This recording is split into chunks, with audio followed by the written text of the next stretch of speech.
وہ ایک تو یہ ہے کہ آپ نے صحیح مرفوع احادیث کا مجموعہ تیار کیا ہے۔ امام احمد ابن حنبل رحمہ اللہ تعالی عنہ نے یہ کہا تھا کہ جمعہ کی نماز زوال سے پہلے ہو سکتی ہے، تو امام بخاری نے یہ عنوان قائم کیا ہے کتاب الجمعہ میں کہ جمعہ زوال کے بعد ہے۔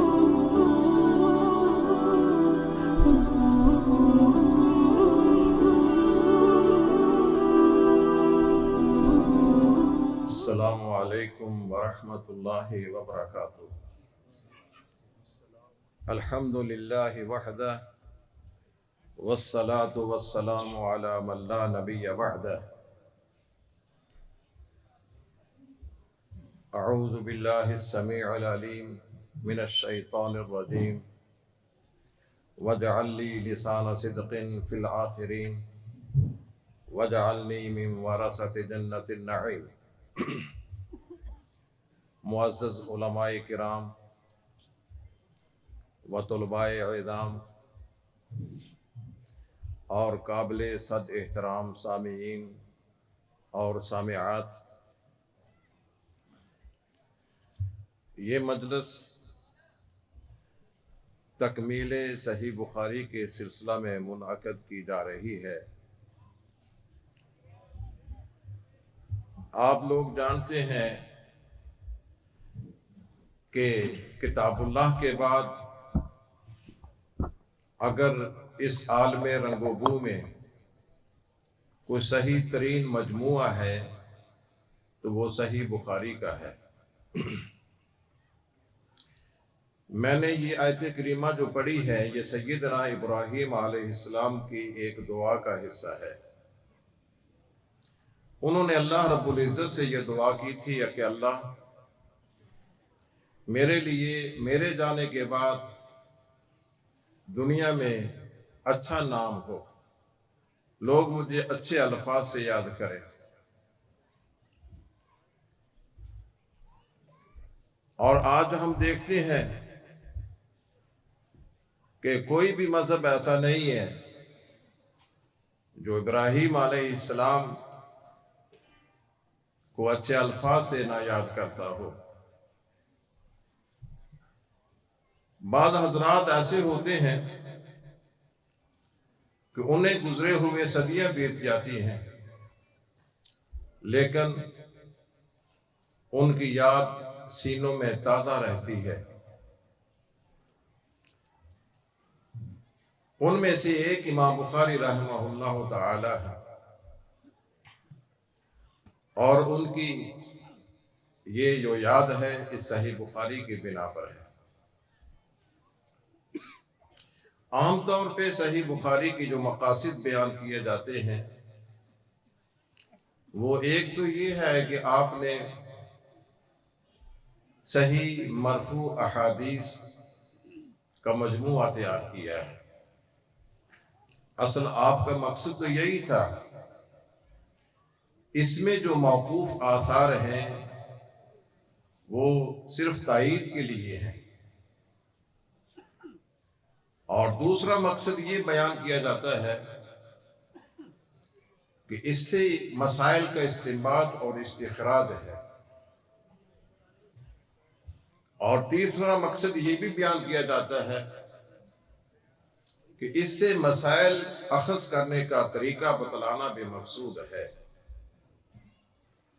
تاکہ جو علماء ہیں اور جو طلباء ہیں انہیں صحیح احادیث سے مسائل کو معلوم کرنے کا طریقہ اور سلیقہ آ جائے۔ اور یہ بھی بیان کیا جاتا ہے کہ حدیث اور فقہ الحدیث کو جمع کرنا مقصود ہے۔ ہمارے مطالعہ کی حد تک اس کے اور بھی کئی ایک مقاصد ہیں کہ آپ نے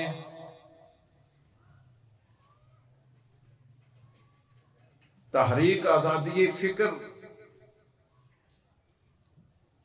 یہ اس کی داغ بین رکھی ہے آپ نے۔ تحریک آزادی فکر کا مطلب یہ ہے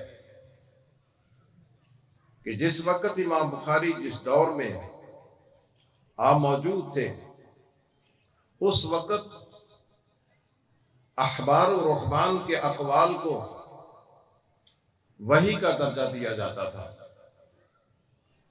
اور جو بھی کتاب تالیف کی جاتی وہ کسی نہ کسی امام کے اصول و ضوابط کو سامنے رکھ کر اس کی تالیف کی جاتی تھی۔ امام بخاری رحمہ اللہ تعالی نے یہ تالیف جو ہمارے سامنے رکھی ہے، یہ موجودہ مسالک اور مذاہب سے آزاد ہے۔ کسی مسلک کی پیروی نہیں کی ہے، بلکہ آپ یوں سمجھیے، قرآن کریم کی آیت ہے اتبعوا ما انزل الیکم من ربکم ولا تتبعوا من دونہ اولیاء۔ یہ محور ہے آپ کی اس تالیف کا، جو اللہ رب العزت کی طرف سے منزل ہے، اس کی پیروی میں، اس کی اطاعت میں اس کی تالیف ہوئی ہے۔ اگر کسی امام کے ساتھ توافق ہے تو وہ اتفاقاً ہے، وہ اس لیے نہیں ہے کہ آپ اس کی فکر اور سوچ کے مطابق ہیں۔ یہی وجہ ہے کہ ہم دیکھتے ہیں کہ اس صحیح میں آپ نے امام شافعی رحمہ اللہ تعالی، امام ابو حنیفہ رحمہ اللہ تعالی، امام مالک، امام احمد ابن حنبل رحمہ اللہ تعالی، ان سے بھی اختلاف کیا ہے۔ آپ کتاب الجمعہ کو دیکھ لیں کہ امام شافعی رحمہ اللہ تعالی یہ کہتے ہیں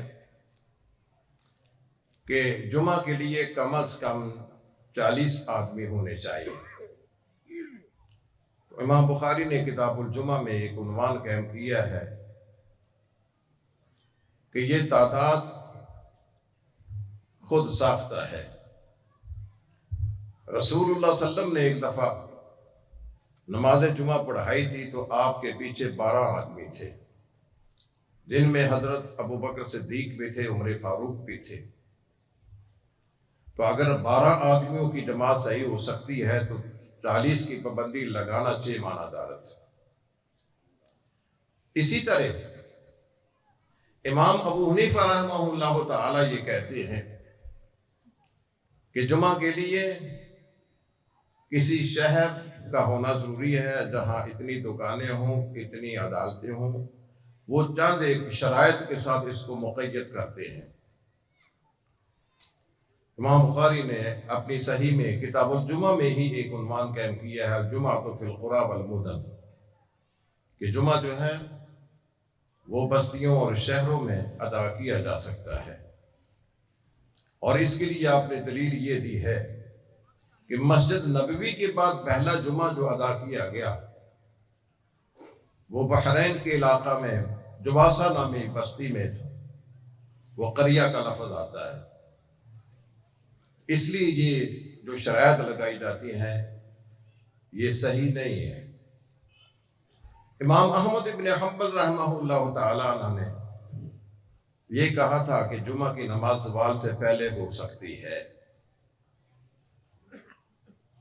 تو امام بخاری نے یہ عنوان قائم کیا ہے کتاب الجمعہ میں کہ جمعہ زوال کے بعد ہے، اور سیدنا انس رضی اللہ تعالی عنہ کی حدیث پیش کی ہے کہ جب ہم نماز جمعہ سے فارغ ہوتے تھے تو یہ سایہ ڈھل جاتا تھا۔ امام مالک رحمہ اللہ تعالی سخت بارش میں، پھسلن میں جمعے کی رخصت نہیں دیتے ہیں۔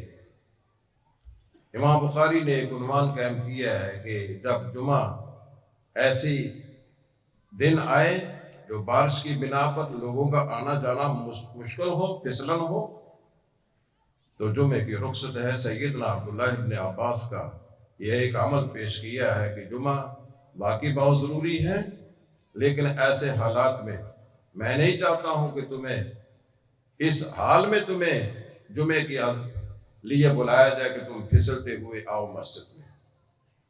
تو میرا کہنے کا مقصد یہ ہے کہ امام بخاری رحمہ اللہ تعالی موجودہ مسالک سے بالکل آزاد ہے۔ اگر کسی کی مخالفت ہوتی ہے وہ کسی تعصب کی بنیاد پر نہیں ہے، اور اگر کسی کی موافقت ہوتی ہے تو وہ کسی عقیدت کی بنیاد پر نہیں ہے۔ بخاری میں آپ دیکھیں گے کہ مختلف ائمہ کرام کی موافقت بھی ہو رہی ہے اور ان کی مخالفت بھی ہو رہی ہے، لیکن اس موافقت کو یا مخالفت کو تعصب یا عقیدت کی بنیاد پر نہ سمجھا جائے۔ اگر مطابقت ہے تو وہ اس لیے ہے کہ کتاب و سنت اس کی ہمیں اجازت دیتے ہیں، اگر مخالفت ہے تو اس لیے ہے کتاب و سنت سے اس کا کوئی نہ کوئی ثبوت نہیں ملتا ہے۔ تو آپ نے اس تحریک جو آزادی فکر کے نام سے ہے اس کو پروان چڑھایا ہے۔ اس لیے امام بخاری کے مقاصد میں سے ایک یہ بھی ایک مقصد ہے۔ اب میں ان مسائل میں نہیں الجھنا چاہتا ہوں کہ ہمارے احبار اور رحمان نے مسائل میں اگر مخالفت کی ہے کسی کی، وہاں تعصب کار فرما تھا، اگر موافقت کرتے ہیں تو وہاں حسن عقیدت کی بنا پر کرتے ہیں۔ اس میں کتاب اللہ اور سنت رسول اللہ کو محور نہیں بنایا گیا ہے۔ تو میرے عزیز طلبہ، آپ نے اس بخاری کو پڑھا ہے، آپ ان مقاصد کو پیش نظر رکھ کر پڑھیں تو پھر دیکھیں گے کہ آپ کے سامنے یہ مسائل کے استنباط اور استخراج کے کس طرح دروازے واقع ہوتے ہیں۔ اور ایک یہ بھی مقصد ہے کہ فقہ الحدیث اس کی داغ پیل مسائل سے استنباط اور استخراج۔ لوگ کہتے تھے کہ انسانی ضروریات بے شمار ہیں اور جو قرآن کریم کی نصوص ہیں، احادیث کی نصوص ہیں، وہ محدود ہیں۔ غیر محدود ضروریات کے لیے محدود نصوص کافی نہیں ہے، اس لیے ضرورت ہے کہ ہم ادھر ادھر سے ان ضروریات کو پورا کریں۔ امام بخاری رحمہ اللہ تعالی وہ فرماتے کہ نہیں، جب اللہ کے پیغام نے ہمیں یہ بات سمجھا دی ہے الیوم اکملت لکم دینکم واتممت علیکم نعمتی ورضیت لکم الاسلام دینا، تو ہم نے ہر قسم کی ضروریات کو کتاب اللہ اور سنت رسول اللہ سے پورا کرنا ہے۔ کیسے پورا کرنا ہے؟ اس کے لیے امام بخاری نے ایک عنوان قائم کیا ہے، باب الاحکام التي تعرف بالدلائل ما معنى الدلالہ وما تفسیرها۔ ضروری نہیں ہے کہ ہر مسئلے کے لیے قرآن اور حدیث کی عبارت ہی سامنے رکھی جائے۔ مسائل کے استنباط کے لیے کبھی عبارت سے مسئلہ اخذ کیا جاتا ہے اور کبھی قرآن و حدیث کے اشارے سے مسئلہ اخذ کیا جاتا ہے اور کبھی اس کی دلالت سے اخذ کیا جاتا ہے، کبھی اس کے تقاضے سے مسئلہ استنباط کیا جاتا ہے۔ آپ طلبہ ہیں اور آپ جانتے ہیں کہ یہ دلالت کی جو اقسام ہیں، عبارت النص، اشارت النص، دلالت النص اور اقتضاء النص۔ امام بخاری نے اس عنوان کے تحت دو حدیثیں ذکر کی ہیں۔ ایک یہ ہے، ایک عورت رسول اللہ صلی اللہ علیہ وسلم کے پاس آتی ہے، غسل حیض کے بارے میں سوال کرتی ہے، تو آپ نے فرمایا خذی فرصتم و مسکتم، ایک خوشبو لگا ہوا روئی کا ٹکڑا لو اور جہاں جہاں خون کے نشانات ہیں وہاں فتوضئی بہا، اس عورت کو پتہ نہیں تھا کہ توضئی کا معنی کیا ہے۔ عام طور پر وضو کا معنی جو ہم کرتے ہیں کہ نماز سے پہلے جو ہاتھ پاؤں دھوئے جاتے ہیں، منہ دھویا جاتا ہے، وہ کہنے لگے کیف اتوضأ بہا یا رسول اللہ، میں اسے وضو کیسے کروں؟ آپ شرم و حیا کے پتلے ہیں، آپ اس کی وضاحت نہیں کر سکتے ہیں، آپ پھر وہی الفاظ دہراتے ہیں فتوضئی بہا۔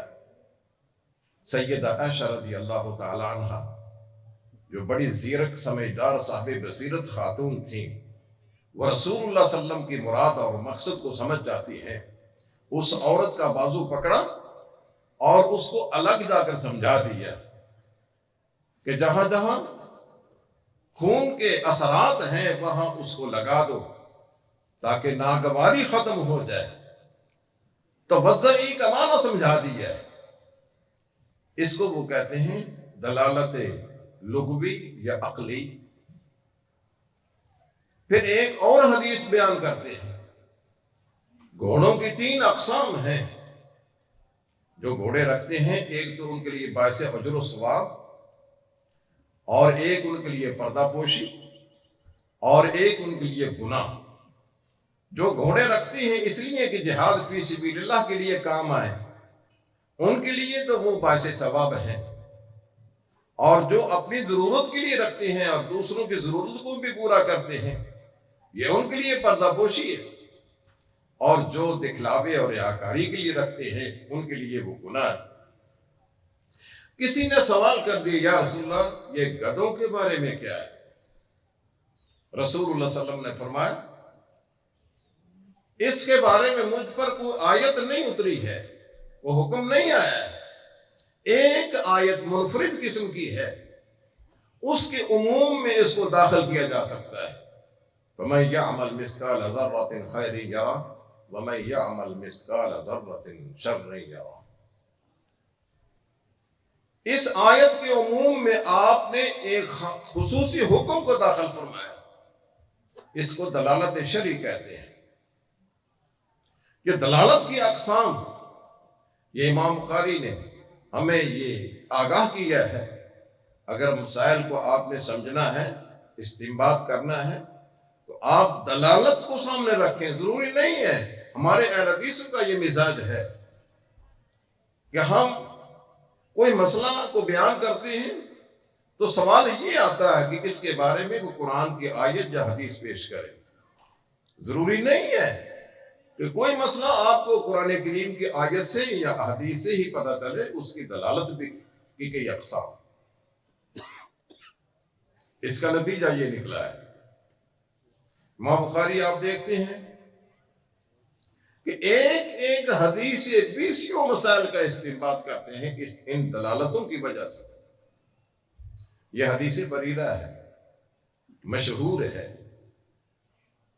وہ کسی کی غلام تھی، اسے معاہدہ کر لیا کتابت کا کہ میں 1 کلو چاندی دے کر آزادی حاصل کرنا چاہتی ہوں، تو قسطیں بن گئی۔ سیدہ عائشہ رضی اللہ تعالی عنہ کے بعد تعاون کے لیے آئی، آپ نے فرمایا کہ میں تمہیں یک مشت 1 کلو چاندی دے کر آزاد کروا لیتی ہوں، لیکن تیرا آزادی کا تعلق جس کو ولا کہتے ہیں وہ میرے ساتھ قائم ہوگا۔ وہ مالک نہیں مانتے تھے، یہ ولا کا تعلق ہم کسی صورت میں نہیں دیں گے۔ رسول اللہ صلی اللہ علیہ وسلم نے فرمایا انما الولاء لمن اعتق، یہ اس کا حق۔ اس حدیث بریرہ سے آپ نے 25 مسائل کا استنباط کیا ہے۔ اسی طرح جابر کی حدیث ہے، غزوہ تبوک سے واپسی پر آپ نے اس کا اونٹ بیٹھ جاتا ہے تھک کر، رسول اللہ صلی اللہ علیہ وسلم نے اس کو ایک چوکا لگایا، وہ تیزی سے چلنے لگا۔ آپ نے پوچھا اتبیعنی، کیا تم مجھے بیچ دو گے؟ جابر رضی اللہ تعالیٰ کہتے ہیں جی میں آپ کو بیچ دوں گا، لیکن میں آپ کو قبضہ اس کو مدینہ پہنچ کر دوں گا۔ تو مدینہ پہنچے، تو آپ نے اس کی قیمت ادا کی. بلال کو کہا رجح، اس کی کچھ اضافہ بھی دے دو. تو اس سے آپ نے بیسیوں مسائل کا استنباط کیا ہے. حدیثی کسوف، سورج کو گرہن لگنے کا مسئلہ ہے، اس سے آپ نے کئی مسائل کا استنباط کیا ہے. تو میں یہ عرض کر رہا تھا کہ جس طرح تحریک آزادی فکر اور فقہ الحدیث یہ آپ کے مقاصد میں سے ہے، اسی طرح آپ کا یہ بھی ایک مقصد ہے کہ اس بخاری کے ذریعے لوگوں کو مسائل میں جو سہولت ملنا چاہیے وہ ملنی چاہیے، ان پر کوئی سختی نہ کی جائے، آسانی کی جائے، لیکن اس کے ساتھ ساتھ وہ نصوص کا دامن ہاتھ سے نہیں چھوڑتے. اس کی متعدد مثالیں ہیں، اگر ان کو بیان کرنا شروع کر دیں تو یہ خاصا وقت درکار ہے. تو آپ نے یہ بھی ایک مقصد ہے آپ کا کہ لوگوں کو آسانی پیدا کی جائے.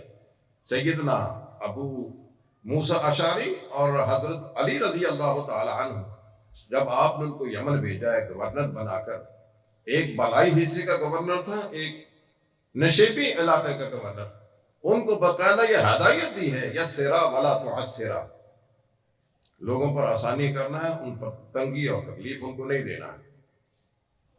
اور اسی طرح ایک یہ بھی آپ کا مقصد ہے. امام بخاری نے جس دور میں آنکھ کھولی تھی وہاں کئی قسم کے فتنے تھے، آپ نے اس وقت کی نظریاتی تحریکیں تھی ان کو بھی غور سے دیکھا. آپ نے ان فتنوں کی روک تھام بھی اس صحیح بخاری کے ذریعہ کی ہے. وہ کون کون سے فتنے تھے جن کی روک تھام آپ نے کی ہے؟ اس وقت خوارج کا فتنہ، مرجئہ کا فتنہ، معتزلہ کا فتنہ، انکار حدیث کا فتنہ، تصوف کا فتنہ، متعدد فتنے تھے. آپ نے اس بخاری میں متعدد فتنوں کی روک تھام کی ہے. ان فتنوں میں سے ایک فتنہ یہ بھی تھا، یہ قرآن جو ہے یہ اللہ کا کلام نہیں ہے، اللہ کی صفت نہیں ہے، بلکہ اللہ تعالیٰ اس کلام کو کبھی ہوا میں پیدا کر دیتا ہے، وہاں سے آواز آتی ہے، کبھی درخت میں پیدا کر دیتا ہے، وہاں سے آواز آتی ہے. موسیٰ علیہ السلام کا واقعہ آپ کے سامنے. یہ جو نسبت ہے کلام اللہ کی، یہ حقیقی نسبت نہیں ہے، بلکہ یہ نسبت تخلیق یا نسبت شرف ہے. ناقۃ اللہ، اللہ نے اس اونٹنی کو پیدا کیا ہے، یہ نسبت تخلیق ہے. بیت اللہ یہ نسبت شرف ہے. کلام اللہ بھی اسی طرح کی ہے، یہ اللہ کی مخلوق ہے. کچھ لوگوں نے اس کلام کا تو بالکل انکار ہی کر دیا تھا. وہ کہتے تھے کہ اللہ کی جو کلام ہے نا اس میں حروف نہیں ہے، اس میں آواز نہیں ہے، اس کو وہ کلام نفسی کہتے تھے. ایک انسان دل کے اندر ہی سوچتا ہے. کلام جو ہے یہ انسان کے دل کی ترجمانی کرتی ہے. فرعون نے موسیٰ علیہ السلام کو یہی تو طعنہ دیا تھا، ام انا خیر من هذا الذي هو مہین ولا يكاد يبین، میں بہتر ہوں یا وہ انسان جو اپنا اظہار معافی ضمیر بھی نہیں کر سکتا ہے. یہ کلام جو ہے یہ اظہار معافی ضمیر کے لیے یہ عیب ہے کہ انسان اپنے دل کی ترجمانی نہ کر سکے. تو اللہ رب العزت کے لیے یہ کہنا کہ اللہ ان حروف کے ذریعے کلام نہیں کرتا ہے، اس آواز کے ذریعے کلام نہیں کرتا ہے. اور اس فتنے کا امام بخاری کے دور میں عروج تھا، خاص طور پر عباسی دور میں.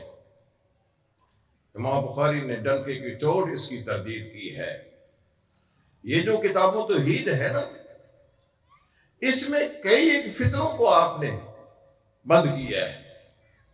اللہ کی صفات کے بارے میں، اللہ کی ذات کے بارے میں مشکل متعدد قسم کے نظریات ہیں۔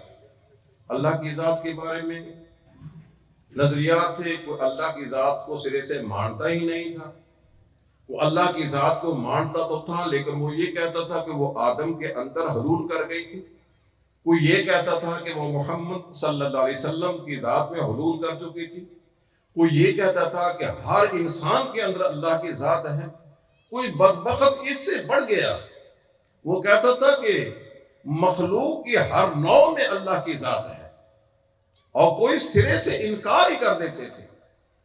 ان ہی الا حیاتنا الدنیا نموت ونحیا وما یہلکنا الا الدہر۔ صفات کے بارے میں بھی یہی تھا، کچھ لوگ اللہ کی صفات کا سرے سے انکار کرتے تھے، کچھ لوگ اللہ کی جو صفات ہیں مختص ہیں ان کو انسانوں میں بھی مانتے تھے، یہ داتا، دستگیر یہ اللہ کی صفت ہے، وہاب یہ کسی انسان میں مان لی جائے، اور کچھ لوگ یہ کہتے تھے کہ اللہ کی صفات انسانوں کی صفات جیسی ہیں، اور کچھ لوگ یہ کہتے تھے کہ اللہ کی صفات کی تعویل کی جائے، اور کچھ لوگ یہ کہتے تھے کہ جو اللہ کی صفات ہیں ان سے غلط مسائل کا استعمال کیا جائے۔ اللہ علیم ہے، جان علم والا ہے، اس لیے اللہ جادو کو بھی جانتا ہے، اللہ قدیر ہے، قدرت والا ہے، اللہ اپنے جیسا اور کسی کو پیدا کرنے پر بھی قادر ہے۔ تو امام بخاری نے اس کتاب توحید میں ان تمام افکار و نظریات کی تردید کی ہے، اور یہ کتاب توحید جو ہے اس میں توحید اسماء و صفات اس کی تردید کی ہے، اور ان میں سے ایک یہ بھی فتنہ تھا جیسا کہ میں نے پہلے عرض کیا، یہ کلام کا فتنہ۔ یہ 245 احادیث ہیں، اس میں 55 احادیث وہ معلق ہیں، اور 190 احادیث موصول ہیں۔ اسی طرح کچھ احادیث مقرر ہیں اور کچھ حدیثیں خالص ہیں۔ صحیح احادیث کے علاوہ 36 آثار ہیں مختلف تابعین اور تبع تابعین کے، ان تمام سے آپ نے اسی عقدی اور توحید کے مسائل کو ثابت کیا ہے۔ چونکہ یہ کلام ایک اہم مسئلہ تھا اس وقت، کچھ لوگ کہتے تھے جو اللہ کی کلام ہے وہ حادث، وہ اللہ کی کلام وہ قدیم نہیں ہے، اور کچھ لوگ کہتے تھے کہ جو انسان کے حروف ہیں، جو آواز ہے، یہ بھی قدیم ہے، اور کچھ لوگ توقف کے قائل ہیں۔ امام بخاری نے اس کتاب کے اندر کتاب توحید میں تقریباً یہ 32 باب نمبر سے لے کر 58 باب نمبر تک اسی کلام کو ہی آپ نے ثابت کیا ہے کہ اللہ کی جو کلام ہے اس کے باقاعدہ اس کے حروف ہیں، اس کی آواز ہے، وہ سنی جا سکتی ہے، لیکن ہم اس کی تعویل نہیں کریں گے، اس کو اللہ کی شایان شان مانیں گے، بغیر کسی کیفیت کے، بغیر کسی تمثیل کے، بغیر کسی تعویل کے، بغیر تعطیل کے اس کو تسلیم کریں گے۔ یہ اللہ کی کلام ہے، آخر تک یہی معاملہ چلتا ہے، اور اسی سلسلہ میں آپ نے یہ آخری باب قائم کیا ہے، وَنَزَعُ الْمَوَازِينَ الْقِسْطَ لِيَوْمِ الْقِيَامَةِ۔ امام بخاری کہتے تھے قرآن اور تلاوت قرآن یہ دو الگ الگ چیزیں ہیں، قرآن اور ہے، تلاوت قرآن اور ہے۔ یہ میری تلاوت جو ہے یہ میرا اپنا کسب ہے، میرا اپنا فعل ہے، جو قرآن ہے یہ میرے اللہ کا کلام ہے، اللہ کا کلام غیر مخلوق، اور میرے حروف یہ میرے اپنا کسب اور میرا اپنا فعل ہے۔ جو میرا اپنا کسب ہے، میرا اپنا فعل ہے، اللہ قیامت کے دن اس کا وزن کرے گا۔ اس قرآن کو اس ترازو میں نہیں رکھا جائے گا، بلکہ ایک ہے تلاوت، ایک ہے مطلوب۔ تلاوت جو انسان کا فعل ہے اس کو اس ترازو میں رکھ کر تولا جائے گا، اس لیے آپ نے یہ عنوان قائم کیا ہے وَنَزَعُ الْمَوَازِينَ الْقِسْطَ لِيَوْمِ الْقِيَامَةِ وَأَنَّ أَعْمَالَ بَنِي آدَمَ أَقْوَالٌ يُوزَنُ۔ یہ عنوان جو آخری ہے وہ اس بات کے لیے کچھ معتزلہ جو عقلیت پسند ہیں یا عقل پرست ہیں، انہوں نے ویسے ہی میزان کا انکار کر دیا تھا، اور یہاں وہ جوہر اور عرض کی بات کو بھی چھیڑتے ہیں کہ انسان کی جو اعمال ہیں، انسان کے جو اقوال ہیں، ان کو کس طرح تولا جائے گا؟ یہ تو عرض ہیں، اپنے وجود کے لیے کسی دوسرے کے محتاج ہیں۔ لیکن آج کے ترقی یافتہ دور نے اس بات کو ثابت کر دیا ہے، یہ ہم ہوا کی پیمائش کرتے ہیں، بخار کا ٹمپریچر دیکھتے ہیں، جب انسان ان کا وزن کر لیتا ہے تو اللہ کے لیے کیا مشکل ہے؟ اللہ اس کے لیے ترازو بنایا، وَنَضَعُ مَوَازِينَ الْقِسْطَ لِيَوْمِ الْقِيَامَةِ، عدل و انصاف پر مبنی ترازو اللہ فرماتے ہیں کہ ہم ان کو رکھیں گے، اور فَلَا تُظْلَمُ نَفْسٌ شَيْئًا، کسی متنفس پر ذرا بھر بھی ظلم نہیں ہوگا۔ میرے بھائیو، قیامت کے دن ہمارے اعمال کو بھی تولا جائے گا اور ہمارے اقوال کو بھی تولا جائے گا۔ اللہ تبارک و تعالی کامیابی کا معیار اس کو بنائیں گے جس کا وزن زیادہ ہوگا نیکیوں کا، وہ کامیاب اور کامران، اور جس کا وزن ہلکا ہوگا وہ خائب و خاسر۔ فَمَنْ ثَقُلَتْ مَوَازِينُهُ فَأُولَٰئِكَ هُمُ الْمُفْلِحُونَ وَمَنْ خَفَّتْ مَوَازِينُهُ فَأُولَٰئِكَ هُمُ الْخَاسِرُونَ۔ اللہ ان کو تولے گا۔ انسان جب گفتگو کرتا ہے وہ یہ سمجھ کر گفتگو کرے کہ میری اس گفتگو کو تولا جانا ہے اور میری کامیابی کا مدار یہی بننی ہے۔ انسان جب عمل کرے تو یہ دیکھ کر، یہ سوچ کر کرے کہ میرا اس کا حساب ہونا ہے۔ اس لیے میرے مخاطب صرف یہ علماء اور طلباء ہی نہیں ہیں، یہ عامت الناس بھی ہیں۔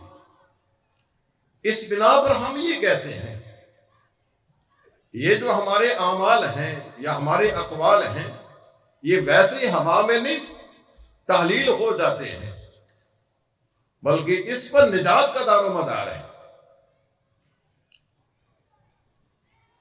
تو انسان اپنے اعمال کا بھی جواب دہ ہے، اپنے اقوال کا بھی جواب دہ ہے، اور اللہ تبارک و تعالیٰ کے ہاں اس کا وزن کیا جائے گا، اور وزن کے لیے اس ترازو کو لگایا جائے گا۔ وزن کس چیز کا ہوگا؟